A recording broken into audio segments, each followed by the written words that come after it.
मेरे प्यारे देशवासियों, आत्मनिर्भर भारत की अहम प्राथमिकता आत्मनिर्भर कृषि और आत्मनिर्भर किसान, और इसको हम कभी भी नजरअंदाज नहीं कर सकते हैं।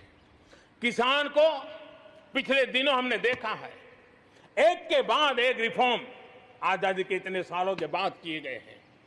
किसान को तमाम बंधनों से मुक्त करना हो, वो काम हमने कर दिया है।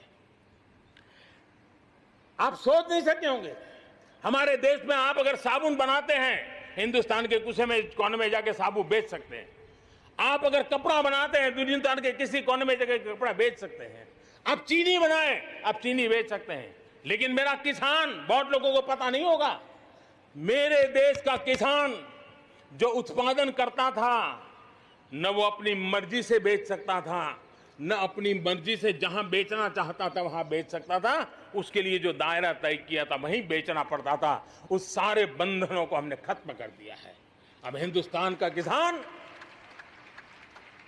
उस आजादी की सांस को ले पाएगा ताकि वो हिंदुस्तान के किसी में भी, दुनिया के किसी भी कोने में अपना माल बेचना चाहता है, वो अपने टर्म्स पर बेच पाएगा। इस बात को हमने किसान की आय को बढ़ाने के लिए अनेक वैकल्पिक चीजों को भी बल दिया है।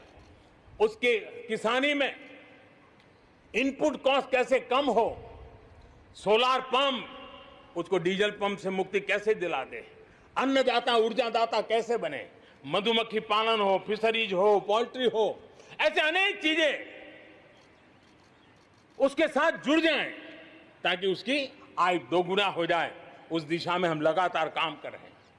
आज समय की मांग है, हमारा कृषि क्षेत्र आधुनिक बने, मूल्य वृद्धि हो, वैल्यू एडिशन हो, फूड प्रोसेसिंग हो, पैकेजिंग की व्यवस्था हो, उसको संभालने की व्यवस्था हो, और इसलिए अच्छे इंफ्रास्ट्रक्चर की जरूरत है।